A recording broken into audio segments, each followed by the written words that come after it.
dokumen, cek dokumennya.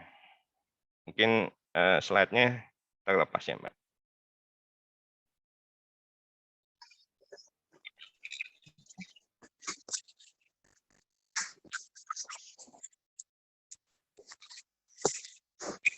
Ya, jadi Bapak Ibu nanti silakan di cross check terhadap mungkin perbedaan informasi di kedua sistem, baik di portal pengguna bea cukai maupun di sistem NSW. Ya, next terakhir mungkin di layanan informasi. Silakan Bapak Ibu menyampaikan melalui telepon, kemudian live chat juga bisa, atau melalui WhatsApp di NSW apabila ada informasi yang Bapak Ibu ingin sampaikan terkait pengajuan dokumen PIB atau PIB Bapak Ibu. Mungkin slide-nya sudah cukup ya Bapak Ibu, nanti silakan nanti ditanyakan di sesi tanya jawab. Terima kasih, kurang lebihnya saya mohon maaf. Assalamualaikum warahmatullahi wabarakatuh. Waalaikumsalam warahmatullahi wabarakatuh. Waalaikumsalam warahmatullahi wabarakatuh. Terima kasih Bapak Wahyu atas materi yang diberikan. Semoga materi yang disampaikan bisa bermanfaat bagi kita semua. Mohon maaf Bapak, tadi kami sedikit terkendala jaringan.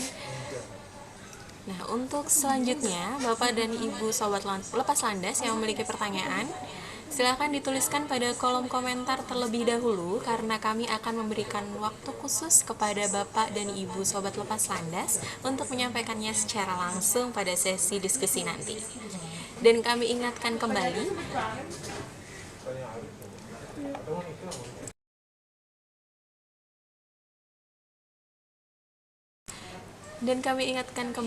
untuk menonaktifkan audio selama sesi pemaparan oleh narasumber.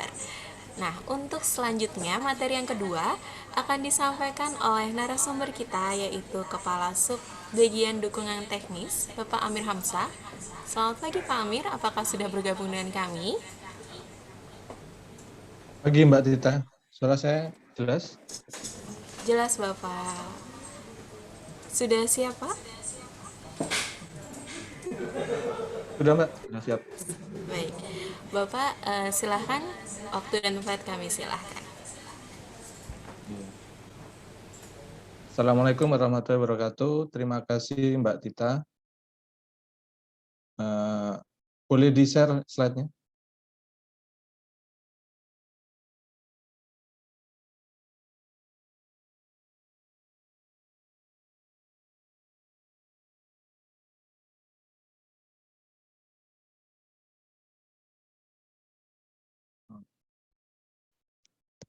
Oke.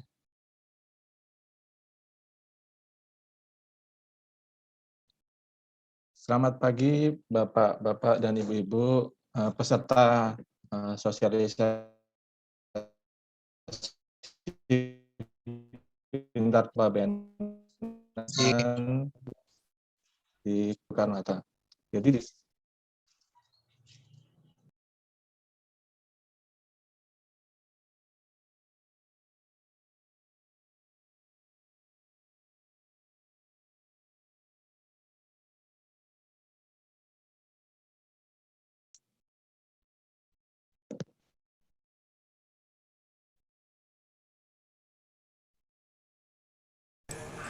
Pak Amir?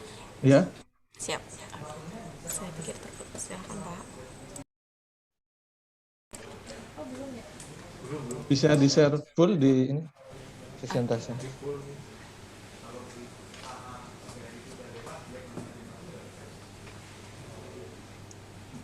Langsung aja Mbak ya. Siap, silahkan Bapak. Perlu pantun nggak ini? Nggak usah ya? Boleh, saya udah siap-siap cakep nih. Nggak ada nih, nggak ada. Nggak ada. Baik, silahkan Pak. Share-nya ini lagi ya, hilang. Ya, sambil menunggu share screen, jadi perkenalkan nama saya Amir Hamzah, saya Subbag dukungan teknis di KPU Soekarno-Hatta.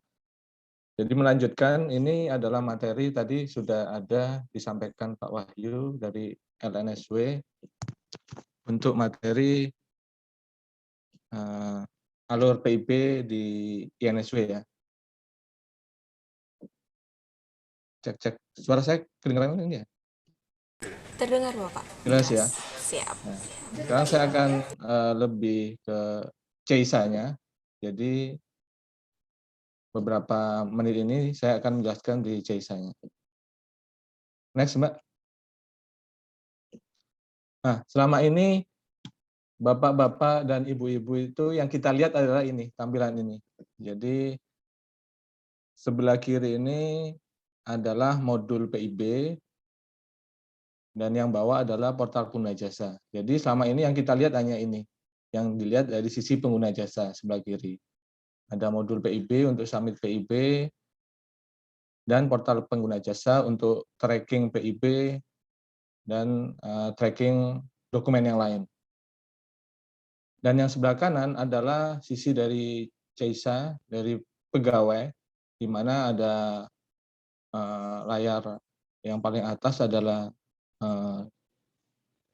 untuk menu di aplikasi CISA-nya, dan yang bawah adalah CISA impornya. Jadi selama ini yang kita lihat hanyalah ini, gitu kan. Nah, sekarang saya akan menjelaskan di dalamnya ini ada apa sih, gitu kan. Karena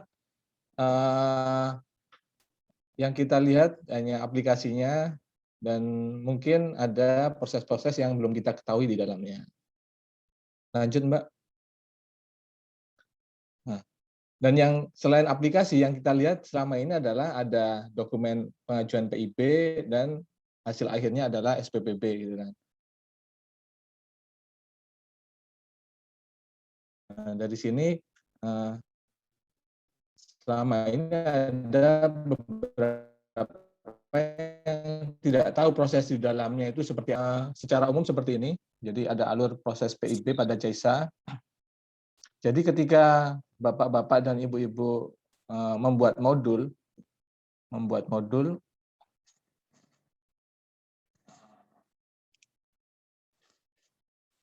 ketika membuat modul di sini, itu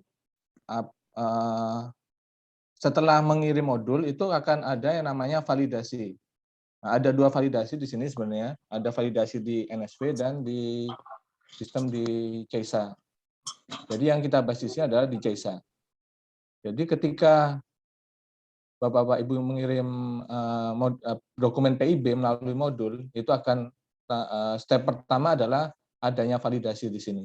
Di validasi ini nanti hasilnya ada bisa NPP atau pemberitahuan penolakan atau reject, atau jika lolos semuanya dia akan masuk ke proses melakukan cek pembayaran. Jadi di sini setelah cek pembayaran, jika tidak valid, maka juga akan ada keputusan apa tidak valid di sini. Setelah itu, jika cek pembayaran lolos, itu akan dicek pre-notifikasinya, apakah PIB bapak-bapak dan ibu-ibu ini menggunakan pre-notifikasi, gitu kan. Jika tidak ada, maka akan langsung dilakukan penjaluran. Nah, dari sini sebelum penjaluran itu sebenarnya kita belum ada mendapatkan nomor pendaftaran. Terus di sini penjaluran itu ada sebelum penjaluran mungkin saya jelaskan yang MITA AEO. Jadi untuk pre-notifikasi ini ada dibedakan dua, pleno untuk MITA dan MITA AEO dan selain MITA AEO. Jika pleno untuk MITA AEO itu akan langsung penjaluran, jika bukan perlu adanya konfirmasi BC11 yang bisa dilakukan di portal pengguna jasa.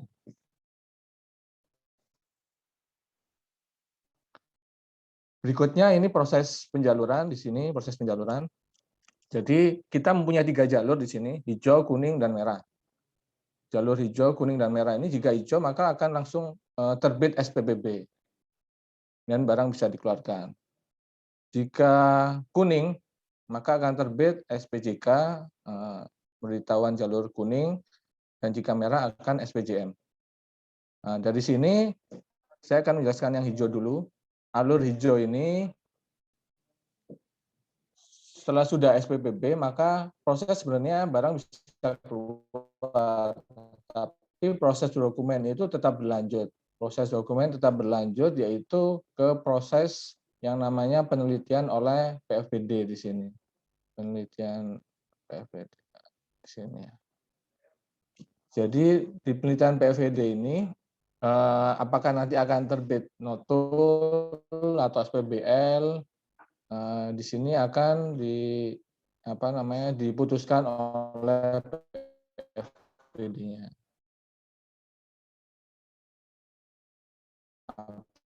Apakah nanti atau ada terbit SPFBD-nya sampai dengan penyelesaian SPTNP atau SPBL-nya. Nah, jika jalur kuning ini proses selanjutnya adalah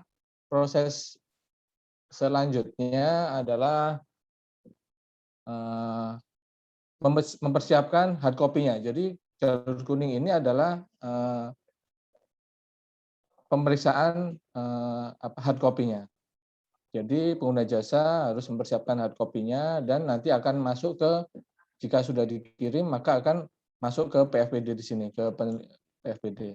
Dan prosesnya akan sama dengan yang tadi, yang semuanya masuk PFBD akan diputuskan apakah ada notul, apakah butuh dokumen lain gitu kan. Nah, jika sudah selesai bisa diselesaikan SPTNP atau SPBL-nya. Berikutnya jalur merah. Jika jalur merah, maka akan terbit yang namanya SPJM di sini. Nah, di SPJM ini ada hal yang perlu, selain mempersiapkan hard copy, mengirim hard copy, juga harus mempersiapkan barang untuk diperiksa fisik. Nah, di sini untuk pemeriksa fisik. Untuk pemeriksa barang, setelah hard copy siap dan pemeriksaan fisik pemberitahuan ke pemeriksaan kesiapan barang atau PKB itu disampaikan, itu akan adanya nanti ada penunjukan pemeriksa fisik dan ada antrian. Jadi nanti ini akan saya jelaskan di satu-satu prosesnya di slide berikutnya. Ini kalau saya lihat dari chatnya sudah ada yang nggak sabar tanya variabel untuk validasi apa gitu kan. Sabar ya Pak. Jadi setelah ini nanti saya akan jelaskan satu-satu dari mulai validasi sampai nanti SPPB. Ini saya baru menjelaskan secara umum alurnya, alur pada CISA itu seperti apa. Nah, setelah pemeriksaan fisik ini akan terbit, petugas pemeriksa fisik itu akan merekam namanya LHP, laporan hasil pemeriksaan, itu akan berikutnya diambil oleh PFBD untuk melakukan pemeriksaan dokumen. Nah, sama prosesnya pemeriksaan dokumen, nanti ada kalau ada penerbitan notul atau membutuhkan dokumen lain, itu akan diputus oleh PFBD-nya. Jadi semua dokumen hijau, kuning, merah itu pada akhirnya juga akan diperiksa dokumennya oleh PFBD. Gitu. Bedanya adalah jika hijau dia langsung SPPB bisa keluar, tapi dokumen masih diperiksa. Kuning dan merah kuning masih menunggu pemeriksaan dokumennya, merah menunggu pemeriksaan fisik dan pemeriksaan dokumennya. Di PFBD ini tadi sudah dijelaskan singkat bahwa bisa aja akan keluar SPTNP atau SPBL, dan itu nanti harus diselesaikan jika ingin barangnya keluar atau terbit SPPB. Gitu. Jadi secara umum alur PIB pada CISA itu seperti ini. Jadi pengiriman PIB sampai dengan SPPB. Kita sekarang lanjut ke slide berikutnya. Kita akan bahas satu-satu di sini. Boleh dibantu next slide. Ya. Nah, tadi ada yang pertanyaan nih di di chat, validasi ini variabelnya apa aja gitu kan. Nah, di sini ini adalah sebagian. Jadi sebagian yang kita validasi, yang pertama kelengkapan isian itu kita validasi apakah ada yang isian yang mandatori belum terisi itu divalidasi juga. Dan berikutnya yang divalidasi adalah NIB-nya. Apakah NIB-nya sudah ada di sistem kita maksudnya. Jadi NIB ini beberapa bulan kemarin kan ada banyak permasalahan tentang NIB. NIB-nya sudah ada tapi masih tercek NIB. Ini karena